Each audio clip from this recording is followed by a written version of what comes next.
Hello guys, welcome to our channel pi engineers point में आप सभी लोगों का बहुत बहुत स्वागत है। चलिए फिर से स्टार्ट करने जा रहे हैं आपका स्लोप और डिफ्लेक्शन का लेक्चर नंबर 2। लास्ट लेक्चर में आप लोगों ने देखा था कि डिफ्लेक्शन एंड स्लोप कैसे फाइंड आउट करते हैं फॉर कैंटिलीवर बीम, ठीक है, जब आपका पॉइंट लोड लगा था। चलिए उसी का नेक्स्ट पार्ट देखते हैं कि जब आपका यूडीएल लगा हो तो कैसे हम फाइंड आउट करेंगे। इंटीग्रेशन मेथड की बात हो रही है, टाइम वेस्ट करेंगे नहीं, आप लोग फोकस करें, ठीक है। चलिए देखिए एग्जाम्पल नंबर 2। एग्जाम्पल नंबर 2 की कैंटिलीवर बीम है आपकी। इस कैंटिलीवर बीम के ऊपर क्या लगा है बेटा? यूडीएल लोड लगा है। आई होप कि आप लोगों को यूडीएल लोड पता होगा क्या होता है। इसका जो लोडिंग रेट है वो कितना है? W unit. कितना है? Small W unit loading rate है। यहां से यहां तक जो है स्पान जो है कितना है बेटा? स्पान की लेंथ जो है वो कितनी है? एल लेंथ है। चलिए अब डिटरमाइन करते हैं कि इसका डिफ्लेक्शन कितना होगा और स्लोप कितना होगा। तो ध्यान से देखिएगा, इसका मैं यदि डिफ्लेक्शन डायग्राम बनाता हूं तो कैसा बनेगा? देखिए ये बीम है, ये फिक्स सपोर्ट है, फिक्स सपोर्ट पे ना स्लोप होता है ना डिफ्लेक्शन होता है, राइट। तो होगा किस एंड पे? इस एंड पे। तो ये देखिए बीम इस तरह से बेंड होने की कोशिश करेगी, डेफिनेटली इसी तरीके से बेंड होगी, है ना। तो ये कितना अमाउंट नीचे गया तो ये हो जाएगा आपका वाई बी। यहां इसे हम ए बी बीम एज्यूम कर लें तो यहां का जो डिफ्लेक्शन है कितना बीम मेरा नीचे शिफ्ट हुआ, यही मेरा वाई बी हो गया। और यहाँ पे ए पॉइंट है, ए पॉइंट पे 0 होगा, बी पॉइंट पे कितना हो गया? वाई बी डिफ्लेक्शन हो गया, ठीक है। तो यहाँ पे मैं यदि वर्टिकल एक्सिस ले लूं और इसको मैं आगे तक ऐसे बढ़ा दूं और इस कर्व को आगे तक इस तरह से बढ़ा दूंगा तो ये जो थीटा होगा ये थीटा हो जाएगा मेरा थीटा बी, है ना। रोटेशन एट बी पॉइंट या स्लोप एट बी पॉइंट। और यहाँ पे थीटा कितना होगा बेटा?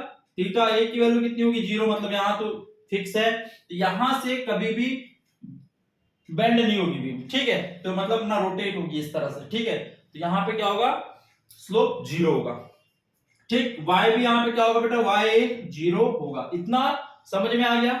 चलिए अब मैं इसमें सेक्शन कट कर लेता हूं। किसी भी पॉइंट पे आप सेक्शन कट कर सकते हैं, कोई दिक्कत नहीं। तो मैं यहां से सेक्शन कट कर लिया x x, ठीक है। यहां से इसको यहां से यहां तक की डिस्टेंस मैं कितनी ले लूं? x x एज्यूम कर लूंगा। ये x x सेक्शन कट कर लिया मैंने।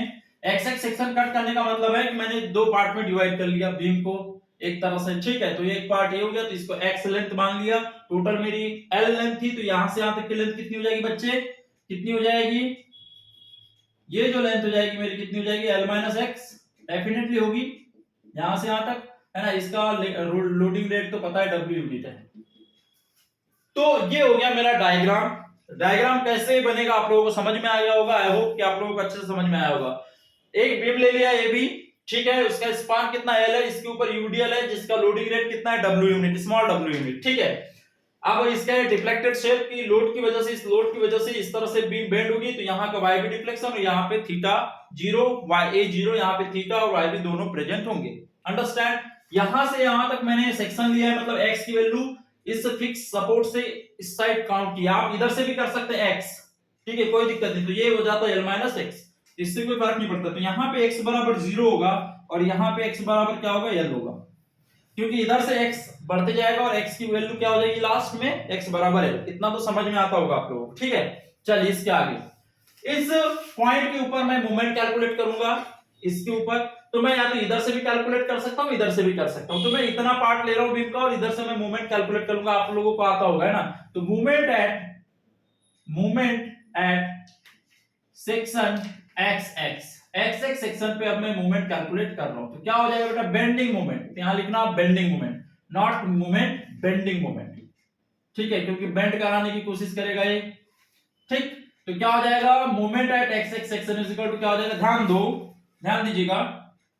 इस तरह से आपकी बीम है, ठीक है। ये पॉइंट पे मैंने ये एक्स एक्स सेक्शन ने कट किया है। तो देखिएगा इस बीम को, इतनी बीम को ये इस तरह से डिफ्लेक्ट कराने की कोशिश करेगा। तो मेरा शेप कैसे बन रहा है? कॉन्केव। तो यहां पे माइनस आएगा मोमेंट, ठीक है। लोड यहां से यहां तक की डिस्टेंस कितनी? l माइनस एक्स, और इसका यूनिट कितना है? लोडिंग रेट कितना है? w। तो w into L minus x ये हो जाएगा मेरा लोड। तो लोड कितना हो जाएगा? w into L minus x, ये लोड हो जाएगा। लोड इंटू इसके सेंटर से यहां तक की डिस्टेंस कितनी हो जाएगी? l minus x by 2। तो ये हो जाएगा मेरा मूवमेंट। इस तरह से बात समझ में आ रही है? मूवमेंट यहां पे हो जाएगा minus w l minus x into L minus x divide by 2। Centre से लेते हैं, याद में रखना, इतना ही मैंने स्पान लिया है, सिर्फ इतना। यहां से यहां तक की डिस्टेंस कितनी होगी बेटा, l माइनस एक्स बाई 2, और ये भी l माइनस एक्स बाई 2। तो फोर्स इनटू डिस्टेंस, जब आप लोड निकाल लेते हैं उसको सेंटर पे रखा जाता है, ठीक है। यूडीएल का इसी तरीके से किया जाता है, आप लोगों को पता होगा। तो माइनस डब्ल्यू, क्योंकि यदि आप लोगों ने मैकेनिक्स पढ़ा होगा तो वहां पे अच्छे से गिवन होगा। तो ये आ गया मेरा मोमेंट एट सेक्शन एक्स। ठीक है, अब क्या करेंगे, आपको डिफ्लेक्शन इक्वेशन यूज करना है। तो using equation of deflection, using equation of deflection, deflection की इक्वेशन यूज करते हैं। क्या है बेटा, E I d square y upon d x square is equal to M x, यही होती है। चलिए तो एम एक्स की वैल्यू पुट कर दे रहा हूं, यहाँ पे क्या है, डब्ल्यू एल माइनस एक्स का होल स्क्वायर डिवाइड बाई 2, यही है मेरी इक्वेशन। ये कहां से पुट कर दिया बेटा, इक्वेशन नंबर 1 से पुट कर दिया इसमें, इसको इक्वेशन नंबर 1 मान लिया मैंने, यहाँ पे पुट कर दिया एमएक्स की जगह। कोई दिक्कत है, चलिए इसे नोट करें। मैं इसे क्लीन कर रहा हूं 2 मिनट, क्योंकि अभी इसकी हमें जरूरत नहीं है, ये इसकी जरूरत है, हमें इतनी जरूरत है ना, ये तो हमारा काम हो चुका है। ठीक है, इसे नोट कर लीजिएगा वीडियो को पॉज करके आप लोग, कोई दिक्कत नहीं है। अब ध्यान देना, इसका इंटीग्रेशन करेंगे तो ऑन इंटीग्रेशन के बाद क्या होगा, देखिए 2 बार इंटीग्रेशन हुआ है, मतलब कि मैं 2 बार इंटीग्रेट करूंगा, 2 बार यहाँ पे डिफरेंशिएशन हुआ है, तो मैं क्या करूंगा, 2 बार इंटीग्रेशन करूंगा। एक बार इंटीग्रेशन करूंगा तो डी बाई डी एक्स गायब हो जाएगा, तो ई आई यहाँ पे आ जाएगा d y by d x, और d by by d x को ही क्या बोला जाता है, थीटा रोटेशन बोला जाता है, या स्लोप बोला जाता है। ठीक है, तो यहाँ क्या हो जाएगा बेटा, माइनस डब्ल्यू बाई 2, ये कांस्टेंट है, ये बाहर निकल गया। l माइनस एक्स को थोड़ी देर के लिए x मान लूंगा, तो क्या हो जाएगा, l माइनस एक्स का cube divide by 3 into upon में जाके इस l माइनस जिसको मैंने x माना था उसको डिफरेंशिएट करूंगा, मतलब l माइनस एक्स को डिफरेंशिएट करूंगा तो क्या होगा, l का 0 हो जाएगा और x का कितना हो जाएगा, माइनस एक्स का कितना हो जाएगा, -1, तो नीचे आ जाएगा -1। अंडरस्टैंड, समझ में आ गई बात। अपॉन में जाके जिसको आप x मानते हैं, अपॉन में जाके उसको डिफरेंशिएट किया जाता है, आप लोगों ने पढ़ा होगा। ठीक है, चलिए यहां से ई आई की जो वैल्यू आ गई, कितनी आ गई बेटा, E I d y by d x, E I d y by d x is equal to जो आ जाएगा, कितना आ जाएगा, माइनस डब्ल्यू बाय 6, ये माइनस माइनस प्लस हो जाएगा, W by 6 L minus x का क्यूब होल क्यूब। ठीक है, ये आ गई 3 इंटू 2 6 हो गया, है ना, और ये माइनस से माइनस कैंसिल हो गया, तो ये आ गई मेरी आई, इसको इक्वेशन नंबर 2 कर लेते हैं। अब फिर से एक बार इंटीग्रेट करते हैं, तो फिर से एक बार कर ले, अगेन ऑन इंटीग्रेशन, अगेन है ना, अगेन लिख लेना सामने इंटीग्रेशन, फिर से एक बार आप इंटीग्रेशन करेंगे। बड़ा सिंपल है, कोई दिक्कत नहीं है, मैथमेटिक्स से सिंपल सी बात है, 2 बार आपको इंटीग्रेट करना है, बस आपको ये मूवमेंट निकालते आना चाहिए। चलिए फिर से कर दें, तो ई आई, अब ये dy बाय dx फिर से गायब, एक बार कर दिए, किसके रिस्पेक्ट में कर रहे हैं, x के रिस्पेक्ट में कर रहे हैं ना, तो यहाँ w बाय 6 कॉमन है तो common, into l minus x को थोड़ी देर के लिए x माने तो l माइनस x का पावर 4 हो जाएगा अपॉन 4, पता ही होगा x to the power n का क्या होता है, x to the power n plus 1 upon n plus 1, तो यहाँ पे पावर कितनी है 3, तो 3 प्लस 1 4, और अपॉन में भी 4 आ जाएगा। ठीक है, जिसको x माना उसको 1 अपॉन में जाके फिर से डिफरेंशिएट करेंगे, तो l माइनस x को डिफरेंशिएट करूंगा तो -1 आ जाएगा, तो इसकी वैल्यू कितनी आ गई बेटा, w बाय 24, 6 का 4 में मल्टीप्लाई करूंगा 24, ये माइनस सामने आ जाएगा माइनस, और ये हो जाएगा l minus x to the power 4, किसके बराबर आ गए, ये e r y के बराबर आ गए, इक्वेशन नंबर 3। ठीक है, तो ये 2 इक्वेशन हमारे लिए इंपॉर्टेंट है, आप लोग इसे वीडियो को पॉज करके यहां तक लिखें, है ना, वीडियो को पॉज कर लें और जितना भी मैंने बताया ये लिखें, मैं इसको क्लीन कर रहा हूं, इसका हमें अब इन 2 इक्वेशन की जरूरत है और इस डायग्राम की जरूरत है, इसे आप लोग अच्छे से ध्यान से नोट करें। ठीक है, चलिए फटाफट चलेंगे, हम टाइम वेस्ट नहीं करेंगे बिल्कुल भी, आप लोग भी एकदम ध्यान से सुने और बिल्कुल भी टाइम वेस्ट ना करें अपना।